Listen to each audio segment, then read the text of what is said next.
देखिए, moving averages के ऊपर मेरी एक ऑलरेडी एक वीडियो है डेडिकेटेड। बट मैंने इसमें सोचा कि सिंप्लीफाइड वे में कोई बिगिनर्स के लिए अगर मूविंग एवरेजेस को यूज़ करना है तो उसको कैसे यूज़ कर सकते हैं वो बता दूं, क्योंकि मैंने जो प्रीवियस वीडियो बनाई थी काफ़ी एडवांस लेवल की वीडियो थी। उसमें वॉल्यूम वगैरह के संग कंपैरिजन करके आपको कैसे ट्रेडिंग करनी थी वो था। बट अभी हम यहाँ पे ये डिस्कस करेंगे कि कैसे सिंप्लीफाइड वे में चार्ट्स पे हम मूविंग एवरेजेस को लगाएं एंड उसको यूज़ करते हुए ऑप्शन ट्रेडिंग क्योंकि देखिए 90% ट्रेडिंग ऑप्शंस में ही हो रही है, तो उसको करते समय क्या करना चाहिए तो थोड़ा हमें हेल्प मिल जाएगा। प्लस लाइव चार्ट्स पे दिखाना की कोशिश करूंगा। लाइव चार्ट्स तो नहीं, बैकडेटेड चार्ट्स ही हैं, लेकिन चार्ट्स पे दिखाने की कोशिश करूंगा कि कैसे इसको यूज किया जा सकता है। एंड आपको मैं दिखाऊंगा कि प्रेसिडेंट बार बार रिपीट होते रहता है। तो अगर कोई चीज रिपीट हो रही है, रिपीटेटिव मोड में चल रहा है, इसका मतलब क्या है कि आप उसको यूज कर सकते हो। एंड जब सही चीज को यूज करोगे तो बेनिफिट लेने का भी कोशिश करोगे। कुछ फाइन ट्यूनिंग रहेगी जो समझाने की कोशिश करूंगा, जिससे क्या होगा, यूज थोड़ा सा बेटर हो जाए। तो चलिए आते हैं स्क्रीन पे एंड उसके बाद मैं मूविंग एवरेजेस वगैरह लगाता हूँ एंड सो दैट फिर आप यूज कर पाओ उसको। तो चलिए स्क्रीन पे आ गए। हाँ, मान लीजिए निफ्टी पे जाते हैं अपने। तो निफ्टी ओपन किया हमने। अभी निफ्टी का हमको क्या चाहिए, चार्ट चाहिए, राइट। चार्ट्स पे आते हैं। चार्ट हमने ओपन कर लिया। अब ये देखो आप, अब ठीक है मार्केट गिर रहा है तो अब क्या कर सकते हैं। गिरा हुआ मार्केट है तो अपने कुछ कर तो सकते नहीं है। एनीवेज ये 5 मिनट टाइम फ्रेम है, राइट। मूविंग एवरेज में दो चीज आपको जरूरी से ध्यान रखना है। पहला ये है कि मूविंग एवरेज जब आप यूज कर रहे हो तो टाइम फ्रेम सबसे ज्यादा इंपॉर्टेंट है। मतलब कि अगर कोई कहता है कि हम 10 मूविंग एवरेज यूज कर रहे हैं, यानी कि ये 5 मिनट का एक कैंडल बनाएगा आपका चार्ट, ठीक है। ये जो एक चार्ट रहेगा, ये एक कैंडल जो रहेगा ये 5 मिनट का रहेगा, ठीक है। 5 मिनट का एक कैंडल, अगर मूविंग एवरेज 10 है मतलब 10 प्रीवियस कैंडल्स का एवरेज। यानी कि अगर हम लास्ट पे यहाँ पे हैं और मूविंग एवरेज कहीं यहाँ पे है, तो प्रीवियस 10 कैंडल का एवरेज रहेगा moving average 10 5 minute time frame पे। अगर 15 मिनट टाइम फ्रेम करेंगे तो 15 मिनट्स के 10 कैंडल्स, ठीक है। तो ये कंसेप्ट क्लियर रखिएगा कि पहले टाइम रहता है, जितना मिनट का उतना ही मूविंग एवरेज रहेगा। तो मैं आपको अभी लगाता हूँ कि मैं जो जनरली सेटअप यूज करता हूँ, जो रेगुलर व्यूअर्स वो जानते हैं कि मैं जो सेटअप यूज करता हूँ वो कौन सा सेटअप है। फिर भी मैं वापस आपको समझाता हूँ। तो चलिए यहाँ पे आते हैं। हमने आया इंडिकेटर्स पे, हम पहले मूविंग एवरेज गए। मूविंग एवरेज में हम यहाँ पे सेटिंग पे क्लिक करेंगे। ये 50 वाला बाई डिफॉल्ट ऐड हो गया। हमने सेटिंग पे हम आए, पहले हम लगाएंगे 20। इसको एक्सपोनेंशियल कर देंगे। एक्सपोनेंशियल कर, अच्छा पहले आप देखो, नॉर्मल सिंपल जो रहेगा ना, सिंपल जो रहेगा कैंडल का मिडिल का एवरेज लेते रहते हैं। एक्सपोनेंशियल क्या है, सारे प्राइस का एवरेज लेगा, ठीक है। तो अभी हम एक्सपोनेंशियल करेंगे। अभी आप नोटिस करोगे, अभी मैं डिटेल में समझाता हूँ, पहले सारे मूविंग एवरेज लगा लेता हूँ। तो इसका हमने रेड कलर लगा लिया। अभी मैं फिर से मूविंग एवरेज लगाता हूँ।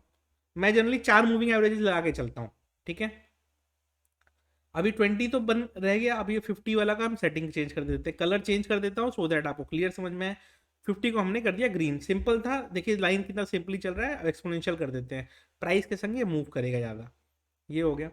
उसके बाद हमने फिर लगाना है 100 EMA, और उसका मैं पूरा यूजेज आपको सिखाऊंगा, यूज केस कैसा उसका रहेगा, सो दैट आप थोड़ा सा उसको यूज ईजी कर पाओ। तो बार बार ये सिंपल को हम एक्सपोनेंशियल क्यों कर रहे हैं, सो दैट ये हर प्राइस का एवरेज ले, ना कि कैंडल के सेंटर का एवरेज लेके आपका बना दे चार्ट, ठीक है।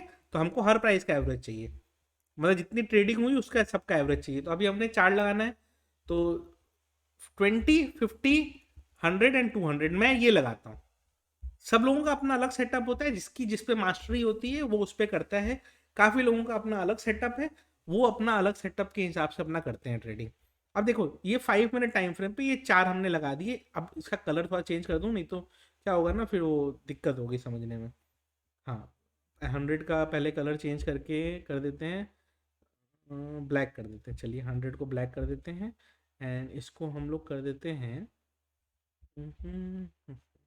और आराम से पेशेंटली सुनिए, कोई हड़बड़ी मत रखिए, ठीक है। क्योंकि ये सब चीज़ें क्या है, टाइम जितना आप ज़्यादा देंगे उतना ज़्यादा आप सीखेंगे। चलिए इसको मैं ब्लू कर देता हूँ। ये हो गया। तो अब आप नोटिस करो यहाँ पे क्लियर कट प्राइस नीचे आ रहा है, बार बार प्राइस 20 EMA के पास आ रहा है, रिजेक्शन ले रहा है, 20 EMA के पास आ रहा है, रिजेक्शन ले रहा है।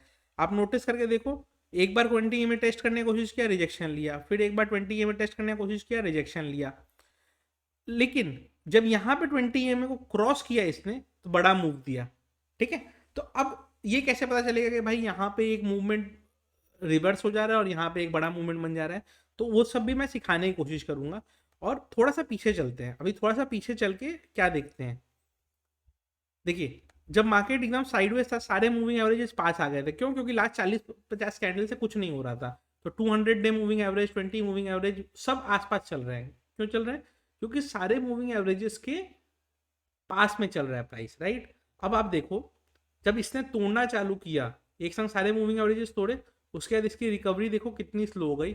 20 को क्रॉस करने में इसका दम निकल गया, फिर 50 को क्रॉस करने में तो रो दिया ये। उसके बाद यहाँ से फिर वापस ट्रेंड चालू, एंड यहाँ पे गिरे जा रहा है। अब आप नोटिस करोगे कि ये यहाँ पे, वहां पे 20 EMA के पास गया, रिजेक्शन लिया, यहाँ रिजेक्शन लिया, यहाँ पे क्यों नहीं रिजेक्शन लिया? रीजन समझाता हूँ उसका क्यों। देखो, स्ट्रेंथ वाइज समझ लेते हैं, उसके बाद मैं इसको बड़े टाइम फ्रेम पे दिखाऊंगा कि हम लोग डेली वगैरह और ये सब का हम लोग जो सपोर्ट्स निकालते हैं तो कैसे निकालते हैं, ठीक है। इससे सपोर्ट एंड रेजिस्टेंस का भी आपको थोड़ा सा आइडिया लग जाएगा। तो अब आप नोटिस करो, यहाँ पे एक डोजी टाइप का बना था, रेड कैंडल का डोजी बना, उसके बाद एक बड़ी कैंडल बनी, तब 20 EMA तक हम पहुंचे। मतलब हमने स्ट्रेंथ ऑलरेडी 20 EMA तक पहुंचने में यूज कर लिया था। उसके बाद रिजेक्शन हुआ, क्योंकि ये जो कैंडल आपको दिखाई दे रहा है, ये जस्ट 20 EMA को टच कर रहा है, एंड वहीं पे फिर सेलिंग प्रेशर ट्रिगर हो गई। सिमिलरली यहाँ पे एक बड़े वॉल्यूम का संग कैंडल बना, बड़े वॉल्यूम का संग कैंडल बना, उतना ही वॉल्यूम में रिजेक्शन मिल गया। क्यों मिला?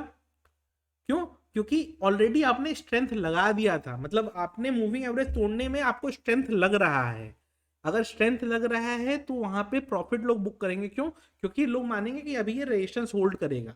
बट जब मूविंग एवरेज को बिना स्ट्रेंथ के आपने तोड़ा, आप यहाँ पे कैंडल नोटिस करो, छोटे छोटे कैंडल्स है, यहाँ तो एक डोजी है, उसके बाद आप मूविंग एवरेज के ऊपर निकल रहे हैं। इसका मतलब क्या है? बिना स्ट्रेंथ के आप इसको तोड़ पा रहे हो। जब बिना स्ट्रेंथ के आप तोड़ पाते हो तो उसको आप इजीली ब्रेक करते हो। ये पैटर्न आपको पहले भी दिखाई देगा, मतलब सिर्फ एक बार दिखाने से नहीं होगा, बहुत बार का दिखा देता हूँ आपको, आप नोटिस करोगे, ठीक है। हाँ, तो अब आप यहाँ पे नोटिस करो, ये यहाँ पे रेड कैंडल बना, बड़ी कैंडल बनी, तो ये नहीं टूट रहा है। क्यों? क्योंकि बड़ी कैंडल में आपने स्ट्रेंथ ऑलरेडी लगा दिया, एंड उसके बाद फिर क्या, रिवर्स बन गया। बट आप देखो यहाँ पे फिर छोटा कैंडल बना, एंड जब छोटा कैंडल बना तो आपका स्ट्रेंथ ऑलरेडी डाइल्यूट हो गया है, एंड वो स्ट्रेंथ डाइल्यूट होने का टूटना चालू हो गया, ठीक है।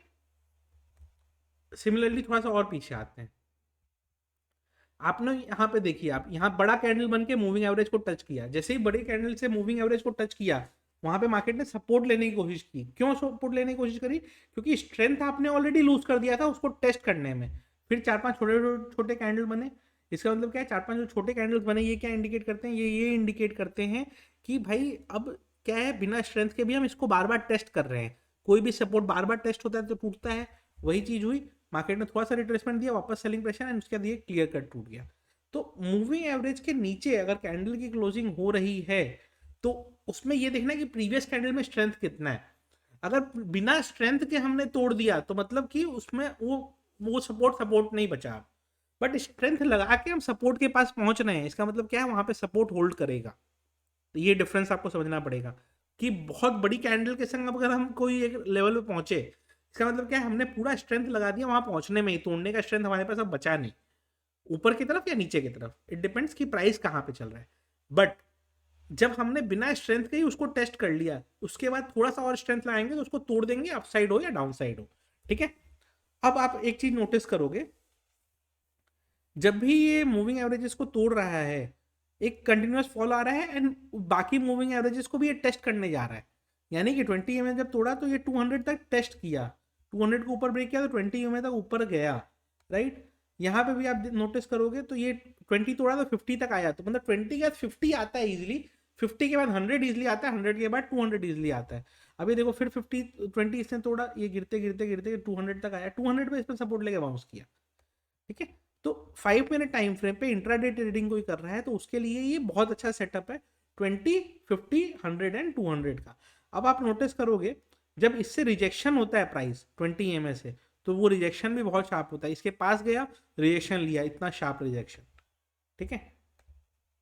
पास गया, रिजेक्शन लिया, शार्प रिजेक्शन, पास गया, रिजेक्शन लिया, शार्प रिजेक्शन। क्यों? क्योंकि आप स्ट्रेंथ लगा के तो वहां तक पहुंचे, स्ट्रेंथ आपने लूज कर दिया, फिर डबल स्ट्रेंथ पे कोई वहाँ पे शॉर्ट कर रहा है और सिमिलरली कोई लॉन्ग करेगा अगर वो ऊपर की तरफ तोड़ता है। तो यहाँ बिना स्ट्रेंथ लगाया आपने एग्जिट मतलब इसको आपने ब्रेक किया, जब इसको बिना स्ट्रेंथ लगाया आपने ब्रेक किया तो ये बड़ा मोमेंटम दिया टुवर्ड्स 50 एंड उसके बाद 100 तक।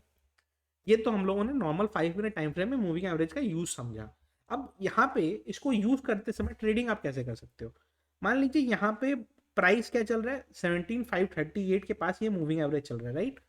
अब आप एट द मनी ऑप्शन इसके लिए क्या होगा, कॉल साइड में 17,550 होगा। मार्केट इमीडिएटली जब इसको ब्रेक कर रहा है तो आपको एक झटका देता है ऊपर की तरफ, राइट। तो किसी ने 550 पे अगर अपना कॉल साइड में पोजीशन बनाया है, कोई बाइंग भी कर रहा है या फिर कोई 550 का पुट सेल भी कर रहा है, मार्केट जब ऐसे शूट करता है तो इमीडिएटली 17,600 तक शूट किया क्योंकि 50 EMA यहाँ पे है। तो ये जो यहाँ से यहाँ तक जर्नी है आपको मैक्सिमम क्वांटिटी यहीं बुक कर लेनी है, या फिर प्राइस रिवर्स होके वापस यहाँ पे जो 17,600 पे 50 EMA है वहाँ आए तो आपको अपना वहीं पे प्रॉफिट जो है बुक करके निकल जाना है। मतलब कि क्या हुआ, हमने फर्स्ट टारगेट क्या रखना है कि ये 50 EMA तक जा सकता है। रिवर्स अगर कर रहा है तो 20 EMA पे ही स्टॉप लॉस ले लेना है, और स्टॉप लॉस भी नहीं होगा क्योंकि प्राइस अगर ऊपर निकल गया तो प्रॉफिट में ही बुक करोगे आप। स्टॉप लॉस होगा ट्रेलिंग स्टॉप लॉस हो गया।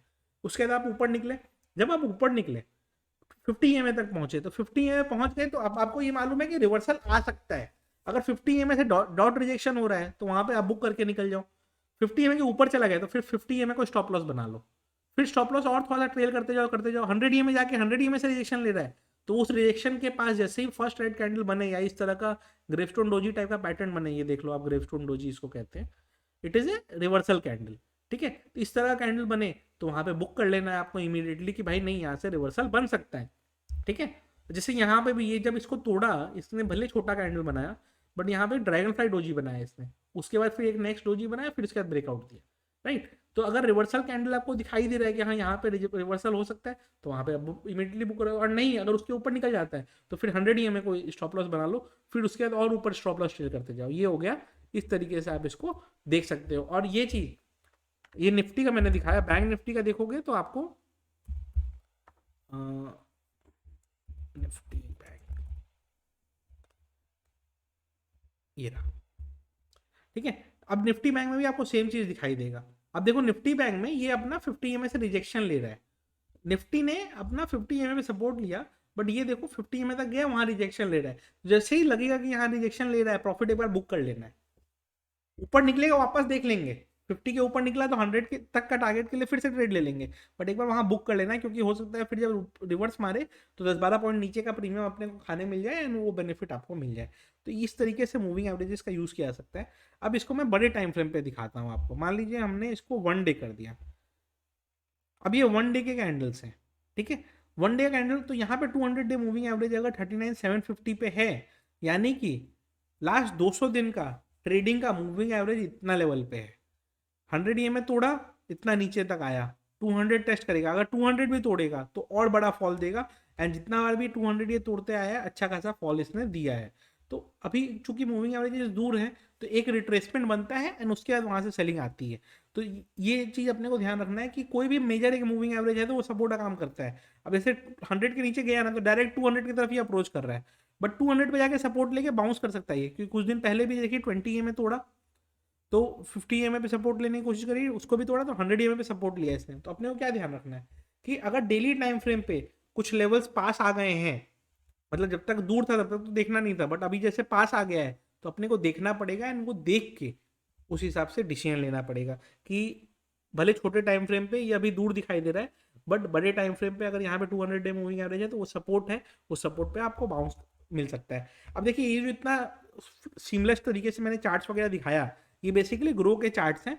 आप चाहो तो लिंक डिस्क्रिप्शन में इसका रहेगा, इसको यूज करके देखो, बहुत सिंप्लीफाइड है, इनका ऐप में भी बहुत अच्छा है और सिंप्लीफाइड वे में अच्छे तरीके से चार्ट्स वगैरह देखना है तो बेस्ट एप्लीकेशन मेरे को तो ये लगता है। आप चाहो तो देख सकते हो, प्लस ऑप्शन चेन वगैरह भी इसका यहीं पे बहुत अच्छा है तो वो भी यूज आप कर सकते हो।